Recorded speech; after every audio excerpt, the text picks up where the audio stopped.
Thank you everyone for joining us today for our bank webinar on how to qualify for a mortgage. We have with us today our bank partner, Katrina Chambers, who prefers to be called Kay, and she will explain that to you. And Kay, thank you so much for joining us again. You've been a great partner and you've been participating with our other webinars as well. And we thank you so much for your partnership. Thank you. And thank you. Thank you. And I want to welcome and really commend everyone who's joined. You're taking a little bit of time out of your day to learn something that you feel is important. And of course it is. Home ownership is a dream. It's a desire of so many people, and just using my years of experience in banking and finance and even the internal revenue and all of my knowledge, I just want to share some perspective and to help you make this decision for yourself. And so greetings to you all. And number one, give yourselves a hand. And my name is Katrina, but you'd be surprised at how many people just won't say it right. They'll look at it and call me Katarina or Catherine or something other than that. So everyone at home calls me Kay.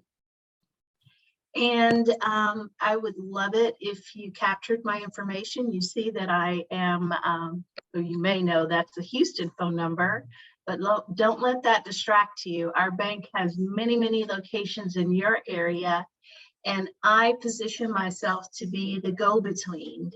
So within the Dallas and Fort Worth area, we have many branches, and some of our leaders may be on the call right now.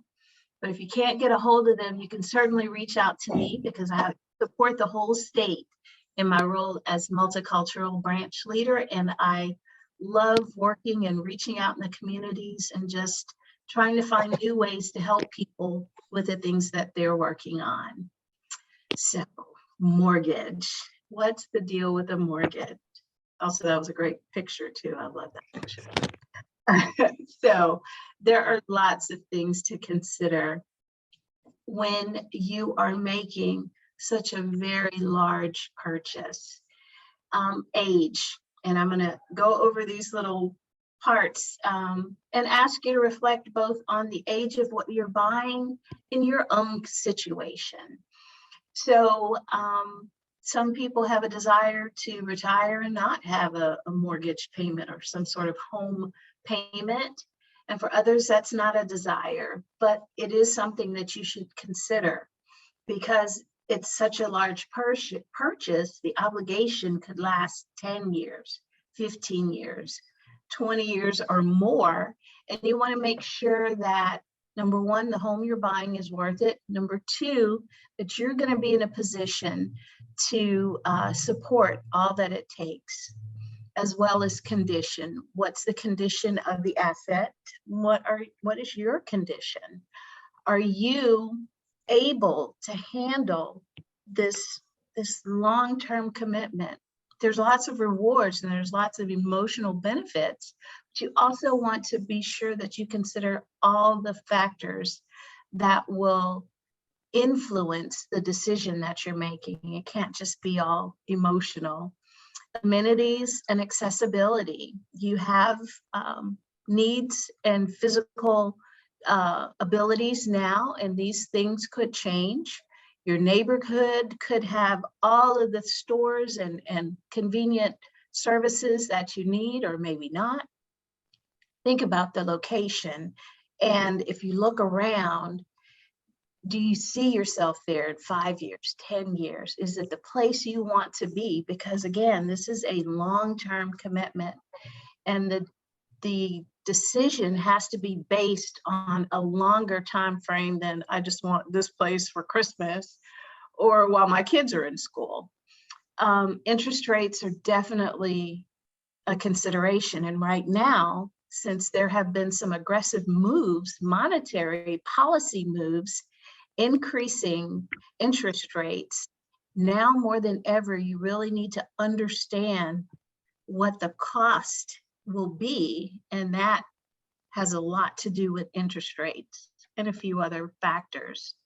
And the market in general, what's going on in the economy, what's going on in your industry where you are a business owner or you are an employee. Are there new changes that are coming? Is your company ready to make those changes in order for you to continue doing what it is that you're doing? Oops. And so there are a lot of things to consider, as well as, is this home the exact home that you want right now, or will you have to add something to it or take something away, put in an extra room for a parent, or, just, is it what you want, or could it be more? And that's a lot to consider, but those are some things that the realtors won't bring up. And you may not be thinking when you go in and see a beautiful model or a beautifully staged home, you may not consider all of the other variables, but they are so important. And on the next slide, I'm going to take a little dive into the cost discussion, because there are some different approaches to what's affordable. And so we're going to take a look at a couple, and their names are Pat and Sam, and they have an income that we're going to take a look at and apply some of those rules of thumb to see what amount of home they might consider to purchase. And so here they are. And you do not have to read all of this, but I'll take out a couple of points that are important. Their total income together, it's $48,000, and that's before tax. And so after tax, they have a great tax rate. Their take home is $42,000. Now these numbers may fit your situation, or they may be lower or higher. But if you would like to use this rule that I'm going to share with you next, take your number and apply it to the rules. And so they mentioned 3 different ways to figure out affordability. Number one is to take your gross income, that before tax, and multiply it by 3. So in this case, we'll see the math based on Pat and Sam, but you can feel free to pull out a calculator and do your own math just to see, well, what size home should I be shooting for? Another method would be to take a look at 30% of a monthly income versus the whole annual income. And then still another way would be to use a budgetary approach. Look at all of the fixed costs that you have, like car payments and loans, and then find out what amount is available for you to spend on your housing. So that's 3 different scenarios, and we're going to take a look.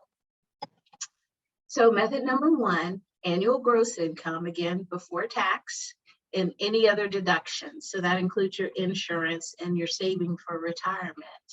If you just take that number, and in their case, it was $48,000, we multiply that by 3. So Sam and Pat should be looking at a budget of about $144,000. Now that's a rule of thumb, but it's not an exact science. It could be helpful, again, in looking for the home to buy, but it may not get you to what the actual impact is going to be to your family monthly, because it's just a really rough estimate. But I would say, there's nothing wrong with using that as a starting point. And then method number 2 is taking that monthly income and multiplying it by 30%. And in the past, we used to have ratios like 28 and 38, like 28% after tax and 38 before. Those were the numbers that used to kind of float around. 30 is kind of middle ground. And it's, again, a rule of thumb. It's something that can help you estimate, but there are other things that are not being considered that are important, like insurance and utilities and maintenance or warranties any repairs that have to be made, and even new things break. Unfortunately, we hate that, but it definitely happens. So again, another nice rule, but it may not be completely, I wouldn't say realistic. I would say it's going to not be an exact figure. So this next one, again, using their figures of 48,000, we drill down to the monthly. Again, this is still before taxes and everything. So they have about $1,200 monthly that's available for a mortgage payment. Looking at their fixed or the last scenario, it's really not that far off. So once again, that third method is looking at net income, what comes home after all the deductions have been made. And then it's taking a look at what the spending currently is, non-housing expenses. And just to give some additional examples, students who have just attained a degree might have loans to pay back. You may have purchased a vehicle to get you to and from work. Those are non-housing expenses, but they're fixed. You entered a contract when you got the education and had the money, or purchased the car and drove it off the lot. So these are things that are going to have to be there, and there's not that much wiggle room as to whether or not they get paid. And then once you subtract all those things, then what's left is for housing. I would note that a spending and saving plan. So even though the car payment is reported to your credit, but the amount of money that you don't put in your savings is not reported, it should be considered, because systematic saving is the one thing that will relieve the financial stresses that are sure to pop up. When an appliance breaks and there's no savings, there's stress. But if $100 was set aside every month, you know, it may cost you $300 to fix your dryer, and I'm speaking from experience, but if you have it there, at least you know you don't have to go to the laundry bath, which would be a huge inconvenience. You've got your house. So we're going to just take one last look at that third scenario, considering the take-home pay minus those fixed expenses that are not home related. Number one, we had to take net pay and then get a monthly figure. And so that's $3,500.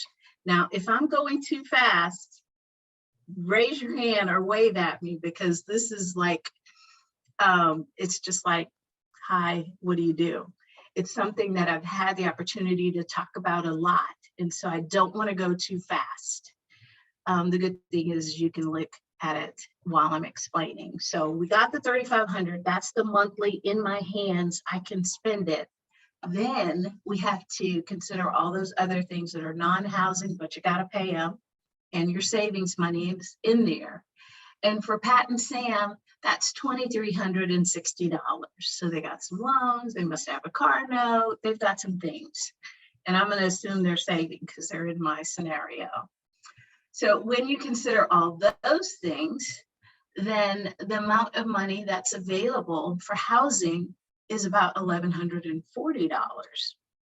Now that's about $60 off that 30% rule, and it's a pretty good indicator. I would say there's nothing wrong with implying all three and being conservative, because Murphy's Law, something is going to happen. And so a conservative approach is going to relieve at least some of the stress that you could face as a homeowner. And so on the next part of the discussion there, you know, obviously when you're looking at buying a home, down payment, it's a critical aspect of the home purchase. Maybe not so much with cars anymore. They tend to want to give you everything with zero down, and you know, you drive off with a vehicle if you can find them and they have the chips. But with a home, with something as large as this, you will need to consider the amount that you can put in, and you have to really understand what it does for you and the importance of down payment. And so on these next slides, I had a conversation. There's no picture on this one, I'm sorry, but we got to go through it. Mortgage programs, the way that they are designed, they have certain features and there are certain assumptions. And again, give yourself a hand. This is lunchtime and you're talking about all this, but it's important to understand what goes into why they're created the way that they are. Conventional mortgages are probably the ones you've heard about. They have some traits and features like having a fixed interest rate and having terms of up to 30 years or maybe 15 years. And one big assumption on conventional lending is that the person using that program is going to put down at least 20% towards the total cost of having a home. So if you're thinking of using a conventional mortgage, you know, you would have to have the 20% down. And in the case for Sam and Pat, that would be the 20% of maybe the $144,000 budget. It may take them a little time to save that money or, you know, use tax refunds to bolster their savings. But if you're wanting to choose a conventional program, you have to understand that that's what it's thinking of. And then there are government programs, which are great. There have been some good initiatives that come out of the government to help people become homeowners. VA, my dad was in military, his dad was in military, and VA was a lifesaver. It's the kind of program that rewards military service. Doesn't apply to everyone, but some people can get that type of loan. And the whole reason that the government created these different programs is to have more opportunities for people to own a home because it's important. FHA has certain sort of passes built into it. Well, you haven't saved 20% down, you could still have a house using this program. USDA, that's more of if you're not living inside of city limits, maybe you're wanting to move into the country, have a little elbow room. There are programs for those places where maybe comps are hard to find. You know, your next neighbor might be 10 miles away from you and have a whole different housing setup. So those type programs create the opportunity for you to have your house in those settings. So they're really good. Adjustable rate mortgages have a bad rap, but they satisfy a very unique situation and they are available for people to choose. Portfolio mortgages and lender programs, these are really banks doing good kinds of programs. You may hear about physician loans or first-time home buyer programs, affordable programs. Say, for example, there's a community where home ownership is just not the prevalent trait. You know, people are more renters in there. And to help that community grow, the people really should own the home. So there's special programs created to deal with those unique situations. They include grants for down payment assistance. So these are good programs to consider based on you and what your variables are. And so just a little bit more on the down payment. If you're a gardener, you know, you would never plant anything without adding a little fertilizer, a little slow release. If you think of your down payment as a fertilizer that's going to help you accelerate that equity growth, I think that's an interesting way to look at it. And in some of these affordable programs, for example, that all that money doesn't have to come from you, but it's definitely good to be a part of the purchase because it'll help you. And you know, it's definitely better to put more money down when you can. But if someone says, oh gosh, you know, I have $200,000 and I want to take $144,000 and buy a house, bells and whistles would just go off. I would not want anyone to take all of the liquid asset like cash or mutual funds or whatever, and take it and put it into a fixed asset, because you need to have balance and you need to understand what your situation is when you're deciding how much to put towards your down payment. And so doing exactly what you're doing today is very important. You're getting some information to make a more informed decision about what's the right amount. So again, when you're thinking about making the home purchase and you've looked at the neighborhood, you've looked at how long you're going to work and where you think you'll be in 5 years or so, then you have to decide to work with a banker to help you pick the right program that's going to fit you where you are right now and in the direction you're going. So just because you haven't owned a home doesn't mean you automatically should choose a first-time home buyers, but there could be a lot of good reasons to do that. So I'm going to take another look at the programs that I shared with you previously, and with a couple of key questions that you want to have. How much can I pay? How long do I think I'll be living here? Is this my forever home, or in 10 years, I may be asked to relocate somewhere? 5 years, kids are going to grow up. I may need a smaller home. You know, there's questions that you need to have when you're looking at it. I would say conventional mortgages are simpler, easier, faster. The one big thing is you have to have the 20% down. They typically help you build equity faster because within your loan payment, there's not a lot of extra things that don't benefit you. Excuse me, I felt that cough coming. One big one is PMI. We'll talk a little bit more about PMI and why, you know, you don't want it if you can avoid it. Government programs, if you qualify for one, definitely explore it to see if it's going to help you. Excuse me, I am so sorry. I'm going to take just a second to drink some water.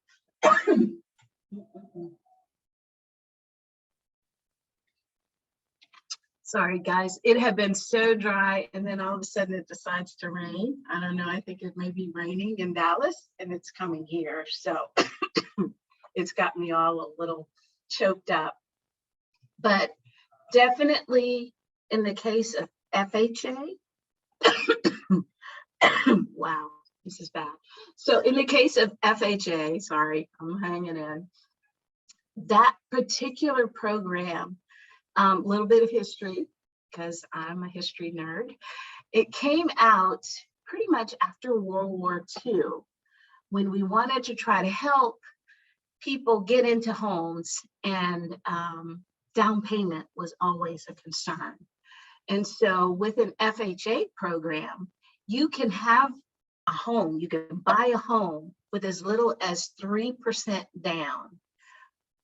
But when you have less than 20% down towards the purchase of their home, it creates a risk situation that the banks want to try to mitigate. And so while you can get in a home with a little bit less, your goal should be to try to get out of that kind of loan as soon as you can.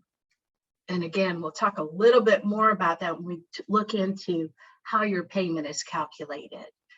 VA is really good. It's a very good loan. It's just everybody can't get that one. That one has 100% financing. So if you want to buy a home for 144, the VA program will cover 144,000. The rate will be good. You'll just build equity a little slower, obviously, because you didn't have a lot of fertilizer going in. But it's a good program, and there's not a lot of extra stuff in the payment that slows you down. So it really, truly is a benefit that veterans should take up. Adjustable rate mortgages, in a rising rate environment, they are not a good choice. However, there is a scenario where if you want to be a homeowner and you know that you have a very limited amount of time to be in one city, for example, you're in somebody's management program and you're going to live here 5 years and you know they're going to transfer you to the headquarters in at least 5 to 10 years, that might be the best loan product for you because you get to own the home, you get to benefit from owning a home versus renting. So you get the equity, you get the extra. And then you know that you're not going to be in place for the whole duration of a typical mortgage. So when you sell, you have a little bit of opportunity to get a gain and keep moving.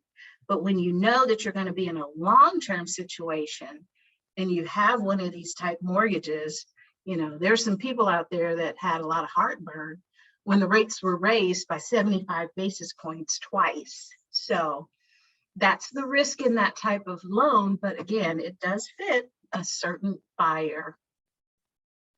Portfolio loans, those are the good programs, the first-time home buyer. They are even plans for teachers and educators, first responders. The banks get really creative with those loans because they keep them on their books. Conventional loans are originated and probably before you made your first payment, they're sold because they're very valuable and they will get sold. So if you don't want to change, you might consider a good portfolio loan if you're a policeman or a fireman or if you qualify. And that would be the one safety net is, you know, you're going to start with this bank and you'll stay with them because they really don't fit the market. They can't be resold. So that's another, I don't know, you could say a benefit, but it's definitely a feature of those type of loans. And so now we should probably stretch because this next part gets pretty technical, but it is important to understand what all the elements of your payment are. So the question is, how is the interest rate on your mortgage calculated? And the answer is, it depends on a lot of things. There is a market for conventional loans, so they have to have certain traits. A simple interest rate, which means that it is compounded on an annual basis. It's based on an original loan amount and it amortizes down to zero. So if you could think of a funnel and the wide part is on top, and as it goes to the narrow end, the elements of interest will get smaller and the elements of principal repayment get larger. And so I talked a little bit about adjustable rate. I'm going to skip that one for right now and discuss PITI, which is principal, interest, taxes, and insurance. And that's what your mortgage payment typically contains. That means that you got a loan and it's conventional in this illustration. And so you pay back the original amount you borrowed, and then you pay the cost of having the loan, which is the interest. There are taxes on the property that you acquired because real estate is taxed. And so the bank has set aside a special account, which is very regulated, to pay your taxes and the hazard insurance that covers the dwelling. So it's not flood insurance, it's not PMI, but it's simply your property taxes and the insurance to cover your dwelling. So all of that can be tied into the one payment, and it does make it easy for you. If you have never owned a home before, you don't want to try to pay taxes and insurance separately because they all want all that money at once. When you get it built into a payment, you get to pay like a 1/12 of it. So 1/12 of the total tax bill and the insurance premium cost. And it's better for your budget. In the case of adjustable rate mortgages, The P is the same principal. The I is the interest rate, and it can be based on an index. So with adjustable rate mortgages, you'll get a fixed rate term like a 3-1 or a 5-1 if you've seen these numbers before. So what it's saying to you is, in the example of a 3-1 adjustable rate mortgage, the lender is saying for 3 years, you will have a fixed rate and they must disclose it to you in the beginning. So 3 years, your payments are the same. And then in the 4th year, it could adjust once. In the 5th year, it could adjust once. In the 6th year, and it could continue to adjust until that mortgage is refinanced or paid off in some other way. And it works the same with a 5. And so because you take on more risk, you take on interest risk when you do an adjustable rate mortgage, what you may find is those rates, when they're being quoted to you, they're less than a conventional interest rate because the client is taking on the risk that interest rates are going to do what they want it to do. So adjustable rate mortgages, again, they fit that unique situation. Conventional loan payments can include all those elements, and you really want them to. It's possible not to have the mortgage company escrow for you, create that separate account. But if this is your first home, you don't want to go down that road because it could create more problems. Just a couple of comments on the words Libor and Prime. Those are the 2 indexes that are used for pricing on those adjustable rate mortgages. Prime is always a factor in regular conventional lending and in portfolio lending and in government. Libor tends to come in with ARMs and some lines of credit, and it just stands for those of you who are trivia buffs, the London Interbank Offering Rate. So it's based on a more broader index of markets outside of the US. So there, that was a lot. But again, these are all the things that go into the payment. And a little bit more, if you're a first-time home buyer, that's an important fact that the lender should know and your realtor should know. Number 1, you have an educational component. You're going to need to understand what happens in year 2 if you just bought a brand new house and it used to just be an open field. You're going to need to know what happens in that 2nd year. Or if you have a mortgage now because you ended up with a house that had a mortgage for whatever reason, and you're carrying it now, if you're looking to refinance, you need to understand what's going to be a good choice for you. Cash out loans were not permitted in our state until 2003. Texas is very conservative, as we all know as Texans. And cash out was perceived by our government as more of a risky situation. There are benefits to cash out, but again, if you are considering it, your banker needs to know, and all the people that advise you need to know, and you need to understand the consequences of the types of loans, which is why information like this is so important. And knowing the components of your credit history will help you understand, what would be the best program, what kind of rate should you expect to be quoted based on your credit situation. We're going to talk a little bit about that as well. And then, will I have to pay mortgage insurance? That's the one. That's PMI. I mentioned it earlier in saying that conventional loans don't have it. FHA loans, the kind of, hey, you don't have enough down payment, but you can do it. They do have PMI. And what it is private mortgage insurance. It does not cover your structure or your furniture or people who got hurt. It covers the lender in case you don't pay.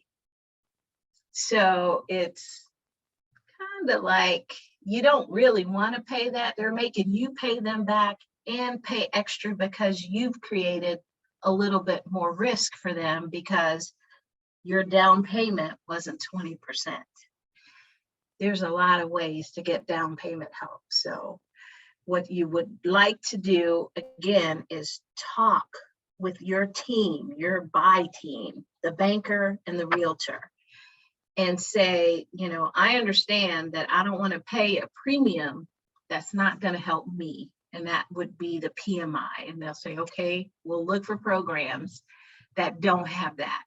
If you had to make a decision for whatever reasons and you have it on, your very next goal needs to be, how soon can I eliminate this? Because it's causing you to build equity slower.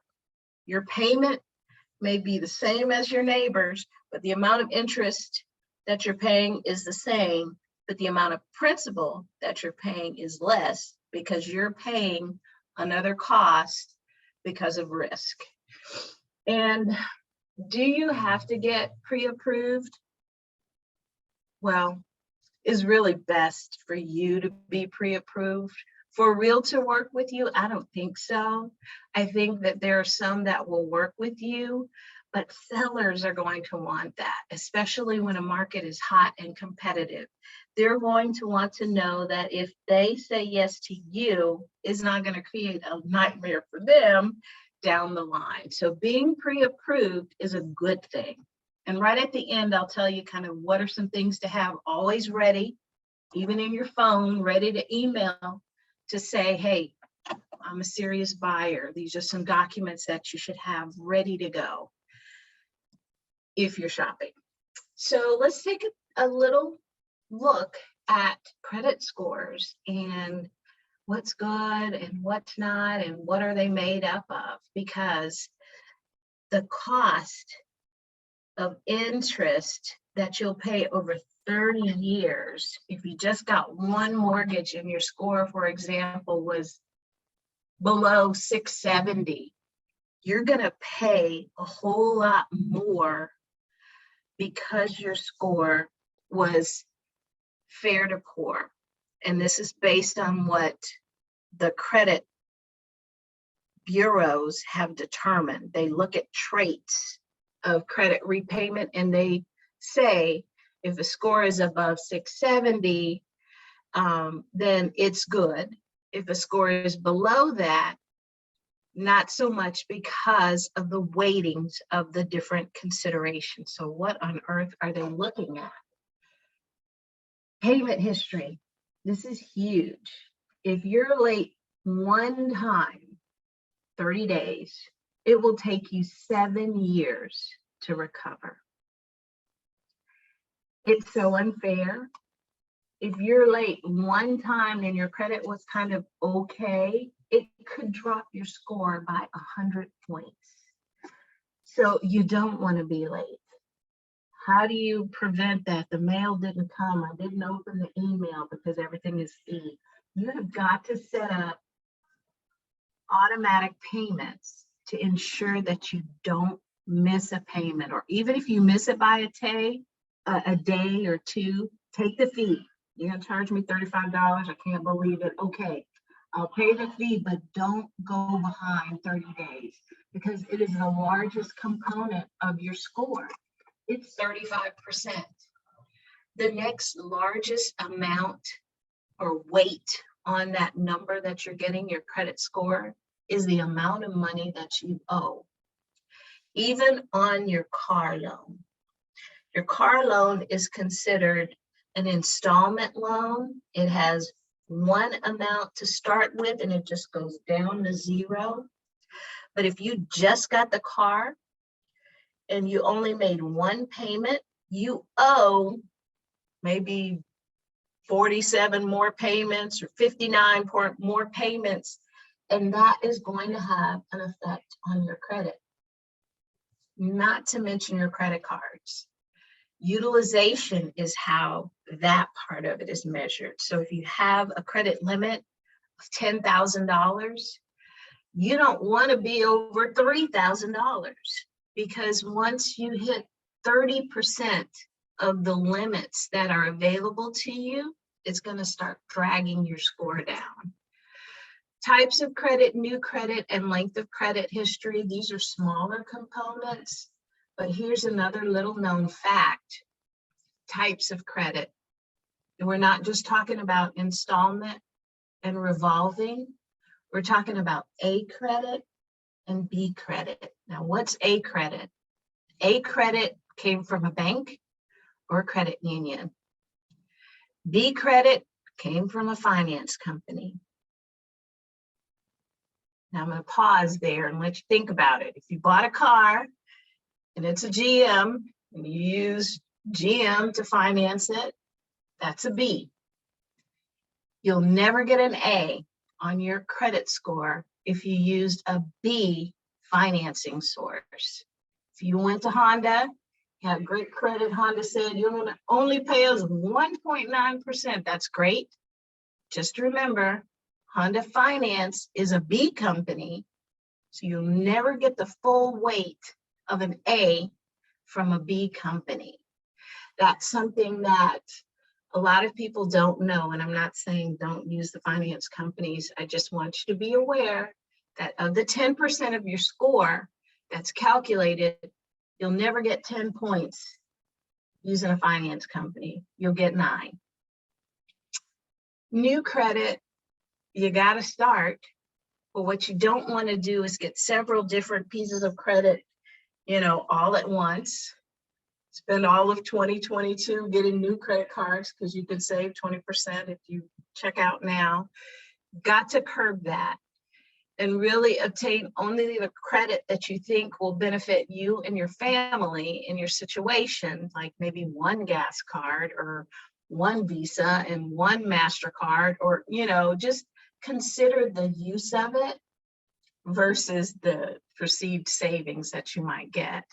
And then length of your credit history. What you want to do is keep your debt low. What you don't want to do is pay off old accounts, because old credit is old history, and you want every piece of history to reflect how good you've been all these years. If you close all the old stuff, you look new and inexperienced, and that may not be the case. So that was a little bit deeper dive into credit, but it is important because it's locked. It's part of that PITI, and based on good credit, you'll pay less for your home. If you pay early and you have the best credit rating at the time you borrow, that house is going to cost you a lot less. Equity will grow faster and you'll be in a better situation. So the next and last slide that I have of this part of the presentation is, what do I need to provide? When it's time for me to consider working with a bank and working with a realtor, what documents do I need to have? I'm not sure how clear this is. It's kind of bluish, so I'm just going to go over them quickly. You want to have your W-2. If you are a employee of a company, you want to have your W-2 for the last year available on a format that can be viewed like an Acrobat or PDF.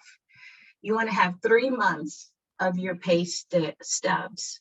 You get a stub every time you get paid. You may not print it.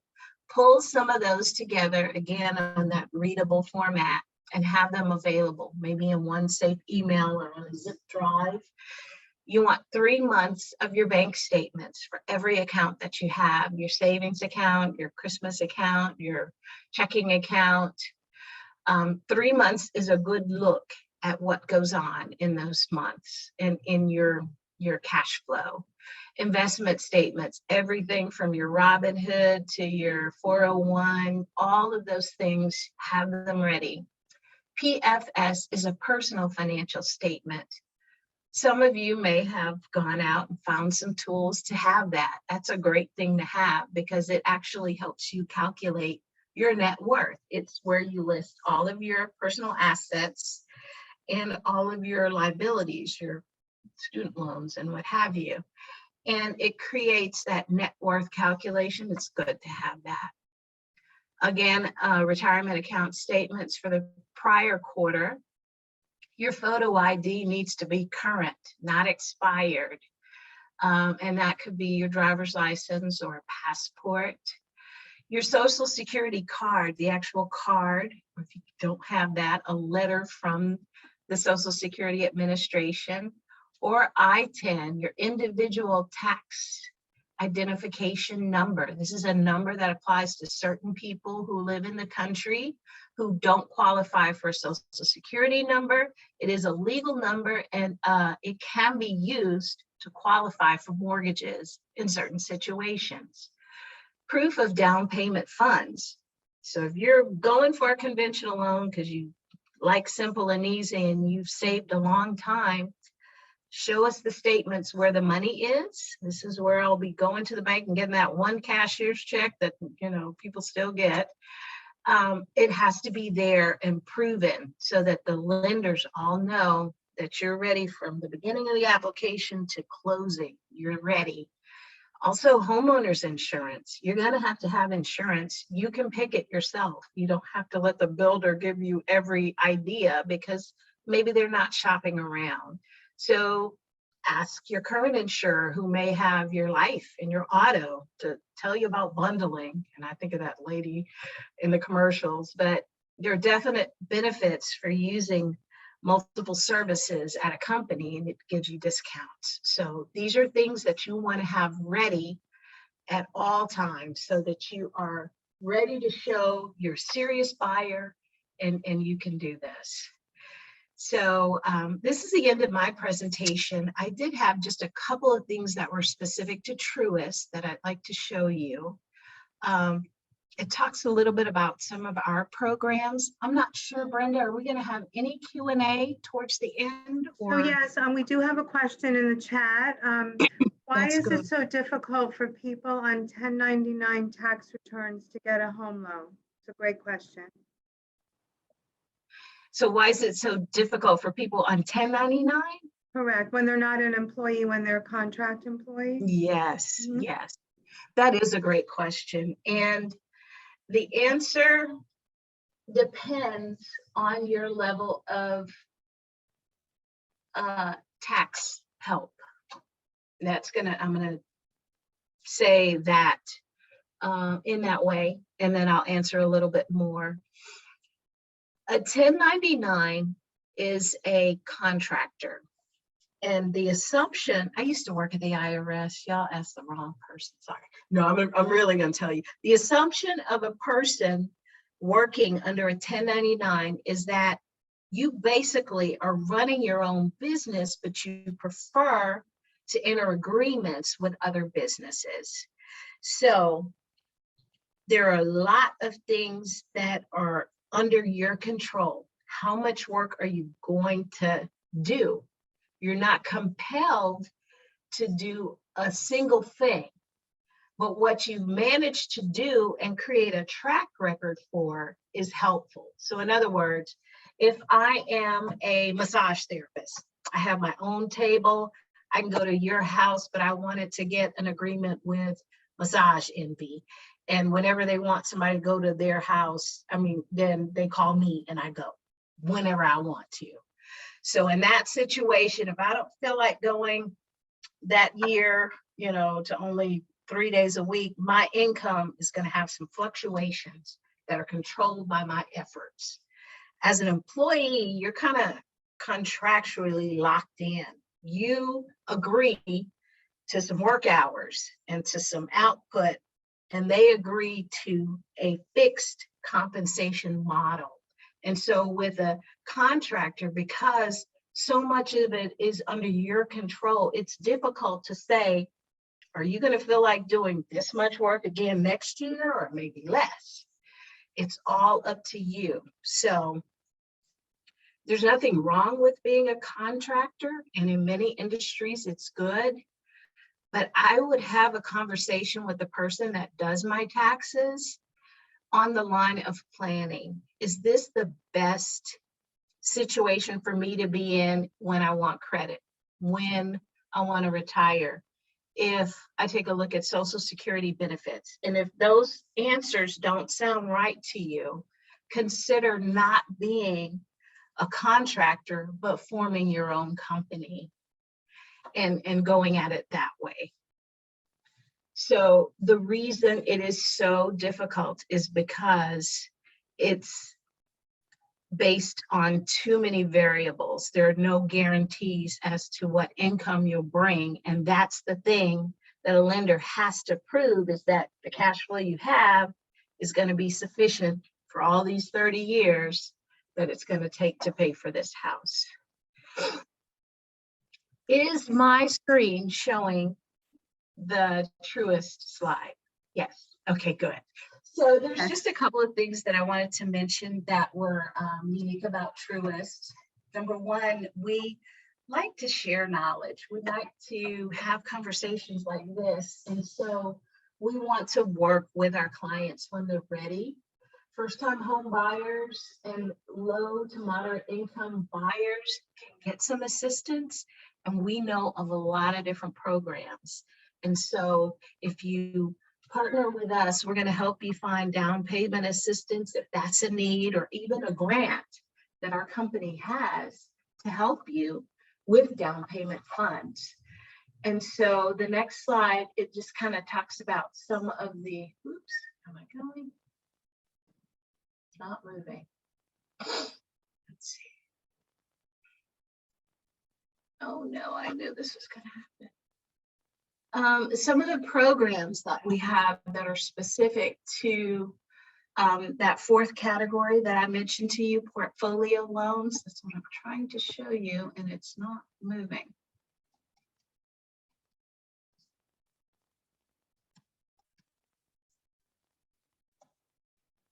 Brenda, I can't get it to move at all.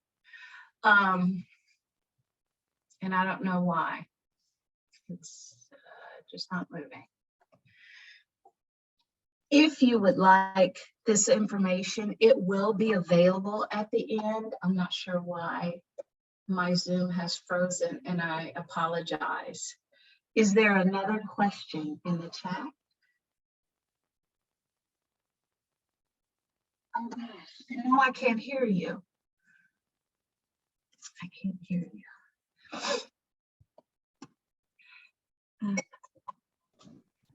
Brenda, your mute is on. Oh God. Sorry, read the whole question. Okay. Okay, I was like, I can't hear her. The question is, I have heard that you can get an FHA loan with a credit score of 500 or more. Is that still true? So the lowest that I've seen with FHA is 600. I am not the expert on that rate, but we do have a new lender in the Dallas market. His name is Andrew Liu. And what I can do, Brenda, I can share his contact info with you because my screen is like, it's really freaking out. I can share Andrew's information if you would like to ask him about the specific credit scores for FHA, then I can definitely connect y'all. I'm so sorry. Okay, great. I don't know why this is flying away like that. And let's see. Is anything changing here? Yeah, it is changing. You're at the last screen, I think. I can see CHIP. Okay. Yes, that was one. Again, these are some programs, and all banks have that. They call them different things. We have a program which is called, we call it CHIP. It's Community Home Ownership. This one, you have to have certain traits, like your income needs to be at a certain level based on the demographics of the area where you're buying. But the good thing about this one is it's a loan that we're going to keep. So it's not going to have PMI. You can get it with less. In fact, you can get the grant. Truist has a home purchase grant for first-time home buyers. It's $7,500 to help towards the down payment. And so you definitely want to know those programs. And that's why you need to have a good banker to assist you. And a lot of people are eligible for the grant. And with this loan, only $500 of the down payment needs to be your own funds. So if mom and dad want to give you a gift, if you want to use a county program and a grant fund, you can pull all that together and become a homeowner. So there are lots of things in place to help you. Let's see. Oh yeah, and Texas has some really good programs like mortgage certificates, and based on what's going on in the development of a neighborhood, state housing programs can be used alongside many banks' loan programs to really help you. I think that has taken me to the end of everything, Brenda. I want to thank y'all so much. I'm sorry about the glitches at the end. No worries. That was just a little bit of extra information that that Kay wanted to share about some special programs that they offer. So I thought that was important for her to share. So thank you so much. Are there any other questions? You can just unmute and ask before we wrap up, or you can put in the chat. While you're thinking of your questions, I'm going to send out a poll. Now it's not letting me. It let me earlier. Sorry about that. That's very strange. I tested it earlier. Let me see here. Now it's not letting me. So anyway, I hope everyone enjoyed the presentation. And Kay, thank you so much for your thorough presentation. It was really, really enlightening and hopefully helpful to everyone in our audience. And please feel free to reach out if we can be of further assistance. And please stay tuned for our next webinar on September 1st, how to respond to financial stress. So it's going to be a really informative webinar on September 1st. So thank you again, everyone, and we appreciate you joining us. Thank you and have a great day. Thanks.